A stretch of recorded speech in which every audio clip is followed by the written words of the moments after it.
महान नेता श्री श्यामा प्रसाद जी मुखर्जी के चरणों में अर्पित करता हूँ। जिस महापुरुष की ये मूर्ति का आज अनावरण किया गया है, नई स्टेचू हमने लगाई है। पहले यहाँ बीच चौक में अपने श्यामा प्रसाद जी की मूर्ति थी और एक और उसके जेडी मार्केट के यहाँ दीनदयाल जी की लगी हुई है। ये महापुरुष मूर्तियाँ ऐसे थोड़ी लग जाए यार, मूर्ति के लिए बहुत कुछ त्याग करना पड़ता है, बच्चे बच्ची खोना पड़ते हैं, परिवार छोड़ना पड़ता है, लठे खाना पड़ता है, जेलों में जाना पड़ता है, आंदोलन करने पड़ते हैं, भूखे रहना पड़ता है, तब जाकर के ये स्टेचू लगता है, ऐसे ही नहीं लग जाती है क्या। तो ये हमारे जो महान महापुरुष की जो आज प्रतिमा का अनावरण हमारे सांसद जी के मुख्य आतिथ्य में हुआ है और हमारे जो है जिला अध्यक्ष जी और क्षेत्रीय विधायक जी इन सब ने मिलकर के किया है। वो उनका जन्म 6 जुलाई 1901 में मतलब जो है पश्चिमी बंगाल के कलकत्ता में हुआ। आपके पिता आशुतोष मुखर्जी और माता जी जो है योग माया जी माने के घर में आपका जन्म हुआ। कहा कि वास्तव में ऐसा अध्यक्ष मेरे को देखने में बहुत कम मिलता है। 1950 में आप जनसंघ के अध्यक्ष बने और जो है इस देश को आज जो हम पहुँचे हैं ये इनकी दीनदयाल जी उपाध्याय और इनकी श्यामा प्रसाद मुखर्जी की देन है कि उनकी बदौलत आज हम यहाँ बैठे और केंद्र में हमारी सरकार है, मोदी जी जैसा नेतृत्व हमको प्राप्त हुआ है। तो मैं जो कुछ भी थोड़ा बहुत बोला हूँ आप प्रकाश डाला है, बाकी प्रकाश का मेरे को तो सिर्फ श्यामा प्रसाद मुखर्जी पे जो 2 शब्द बोलना था। धन्यवाद। जय भारत।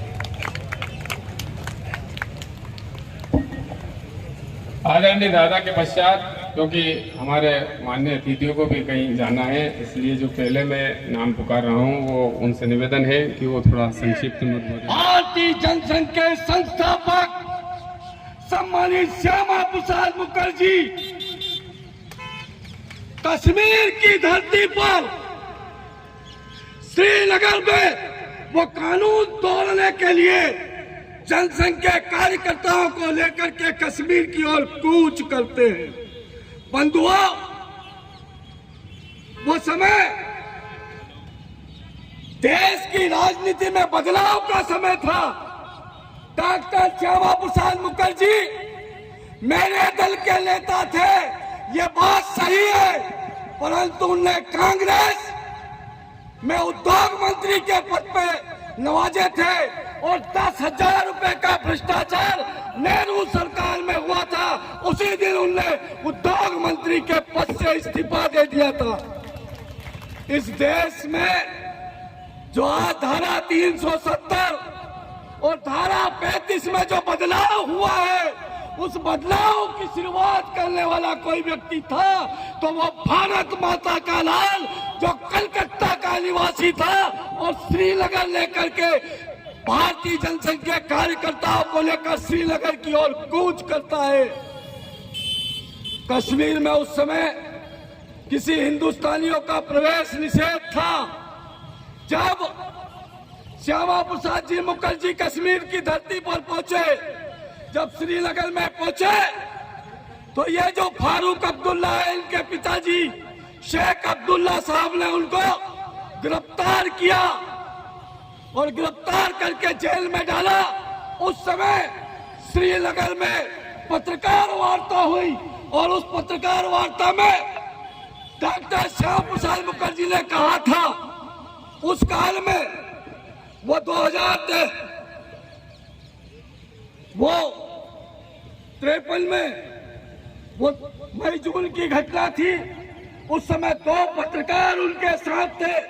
वो 2 युवा पत्रकार थे जो देश में पत्रकारिता करते थे। उन पत्रकारों से उन्होंने कहा था, भारतीय जनसंघ के पत्रकार भी थे और जनसंघ के कार्यकर्ता भी थे। उनमें एक स्वर्गीय अटल बिहारी वाजपेयी जी थे और दूसरे लाल कृष्ण आडवाणी जी थे। उन्होंने कहा था कि ये नेहरू की सरकार और ये अब्दुल्ला की सरकार मुझे गिरफ्तार कर रही है। अगर मैं वापस आता हूं तो ये कश्मीर स्वतंत्र होगा और अगर मेरी काश मृत्यु हो जाती है तो मेरे शरीर का लहू, मेरे शरीर का कण कण पूरे देश में फैला देना और वहाँ देशभक्ति का गुणगान करना। और वही हुआ नेहरू सरकार में। श्रीनगर की जेल में उनकी मृत्यु हुई और श्रीनगर की जेल में मृत्यु हुई, जिसका कारण आज तक पता नहीं लगा। मुझे गर्व इस बात का है कि मैं उस पार्टी का कार्यकर्ता हूं, उन कांग्रेसियों से भी कहना चाहता हूं, उस दल का कार्यकर्ता हूं जिस दल ने आजाद भारत में दीनदयाल जी उपाध्याय और श्यामा प्रसाद मुखर्जी ने इस देश के लिए, इस राष्ट्र के लिए कुर्बानी दी है। उस दल का कार्यकर्ता हूं बंधुओं। वो कश्मीर हमारा है, वो कश्मीर हमारा है, वो कश्मीर हमारा है। भारत माता की, भारत नीति से लागू की गई तब डॉक्टर मुखर्जी ने कहा 2 हाथ कटा चुके हैं, अब क्या शीश कटाना बाकी है।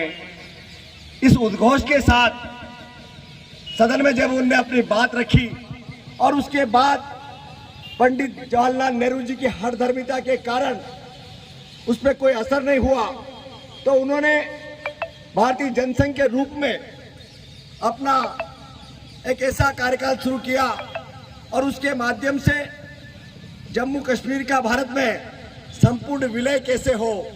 वो जम्मू कश्मीर की सीमा में बिना परमिट के प्रवेश किया और प्रवेश करने के बाद वहां पर शेख अब्दुल्ला की सरकार के कारण जिस प्रकार का व्यवहार उनके साथ किया गया, उसकी वजह से आज समय ही अकाल के गाल में उनको थमाना पड़ा, लेकिन उनका वो बलिदान व्यर्थ नहीं गया। साथी अंदर जाते समय माननीय अटल बिहारी वाजपेयी, आपको ये काम पूरे देश के जनमानस के सामने लाना है। मैं अगर आ गया तो ठीक है, और नहीं आया तो इस काम को आपको संभालना है। और माननीय अटल बिहारी वाजपेयी जी ने डॉक्टर श्यामा प्रसाद मुखर्जी के निधन के बाद उनके सपनों को साकार करने के लिए और हमारा जो नेतृत्व है, हमारे नेतृत्व उस संस्था में पहली प्राथमिकता पर भारत माता का जो मुकदमरी जम्मू कश्मीर है, उसको भारत में संपूर्ण विलय के लिए जो अभियान चलाया और उस अभियान की परिणति हमारे देश के यशस्वी प्रधानमंत्री माननीय नरेंद्र मोदी जी के नेतृत्व में हम लोगों ने साकार होते हुए देखी। साथियों, सजाए रखते हैं आपका नाम, आपकी शोहरत किसी अखबार की मोहताज नहीं। आदरणीय सांसद, आज का जो कार्यक्रम है ये प्रेरणा का कार्यक्रम है, संदेश का कार्यक्रम है, जीवन में खुशहाली लाने का कारण है। क्योंकि हमारे जो महापुरुष रहते हैं और महापुरुषों ने जो काम किया, महापुरुषों ने जो संदेश दिया,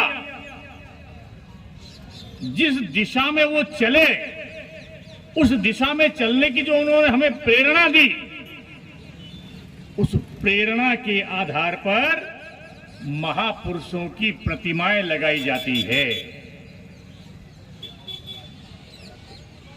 लगातार इधर से उधर से आते जाते दिखें, प्रतिमाएं चौराहे पर हो, ऊंची हो, व्यक्ति आएगा जाएगा देखेगा डॉक्टर श्यामा प्रसाद मुखर्जी, दीनदयाल जी उपाध्याय, महात्मा गांधी जी, सरदार वल्लभ भाई पटेल, लक्ष्मीबाई, सुभाष चंद्र बोस, तमाम प्रकार के जो महापुरुष हैं, हमारे तमाम प्रकार के जो महापुरुष हैं, उनकी प्रतिमाएं इसलिए लगाई जाती है कि हम उनसे प्रेरणा लें। प्रेरणा किसके लिए लें? उस समय जो परिस्थितियां थी वो उनका मुकाबला हमारे महापुरुषों ने तत्कालीन समय में किया।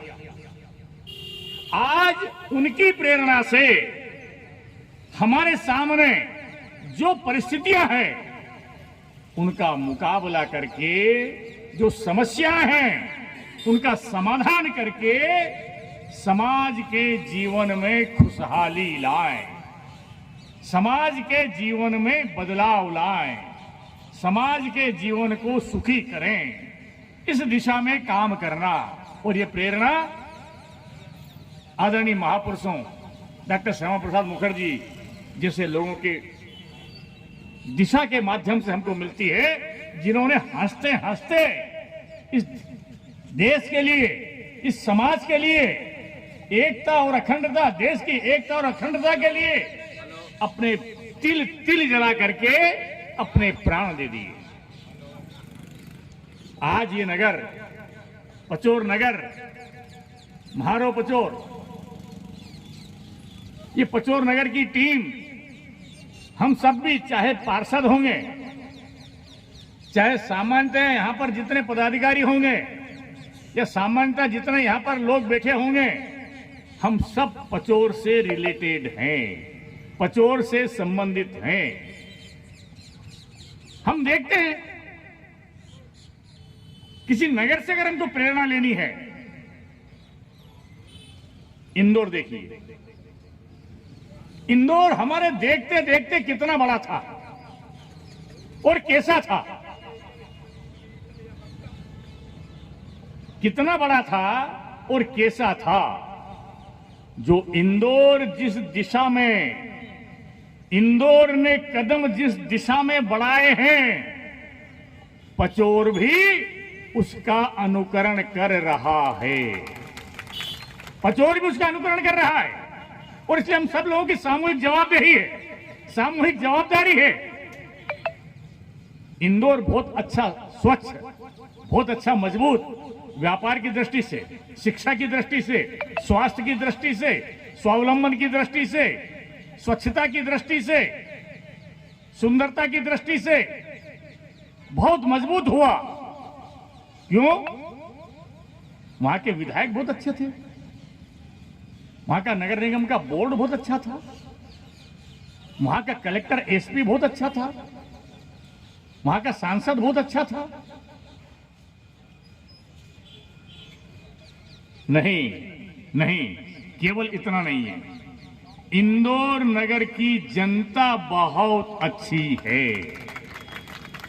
बहुत अच्छी है। लेकिन मैं आप लोगों को भी आपका आत्मबल जागृत करके दिखाना चाहता हूं। हम महसूस करें, जिस प्रकार से इंदौर छोटा था, उस प्रकार से पचोर भी बहुत छोटा था। उदनखेड़ी और पचोर बराबर बराबर जैसे ही थे, खुजनेर तो और बड़ा था। लेकिन जो मानसिकता, जो सोच, जो दृष्टि, जो व्यवहार पचोर के लोगों में है, उसकी वजह है कि उन लोगों ने इस पचोर को यहां तक पहुंचाया। वो लोग तो पहुंचा चुके, उनने यहां तक पहुंचाया। अब जवाबदारी हमारी है, जवाबदारी हमारी है, जवाबदेही हमारी है। हम इस पचोर शहर को जिले का ही नहीं, इस पूरे मालवा क्षेत्र का, इंदौर से आगे तक, इधर भोपाल तक भी, यहां तक आसपास का पूरे संभाग का एक उन्नत नगर कैसे बने, हर दृष्टि से ये उन्नत नगर कैसे बने, ये हम सब लोगों के लिए करनी कार्य है। और ये प्रेरणा है महापुरुषों की, और करने के लिए ये मैदान है। हम सब इस शहर को और उन्नत करने के लिए, इस क्षेत्र को और उन्नत करने के लिए सहयोग दें, काम करें। यही निवेदन। बहुत बहुत धन्यवाद। श्यामा प्रसाद जी चौराहा बस स्टैंड पर हमारे श्यामा प्रसाद जी मुखर्जी का अनावरण कार्यक्रम में और नगर परिषद द्वारा म्हारो पचोर जो सेल्फी पॉइंट नगर परिषद पचोर ने दिया है, आप इस कार्यक्रम में पधारे सभी अतिथि सम्मान्य मंच, हमारे राजगढ़ जिला के सांसद श्री रोडमल जी नागर साहब, हमारे विधायक सारंगपुर तहसील कुंवर कुटार साहब, हमारे जिला अध्यक्ष ज्ञान सिंह जी भाई साहब,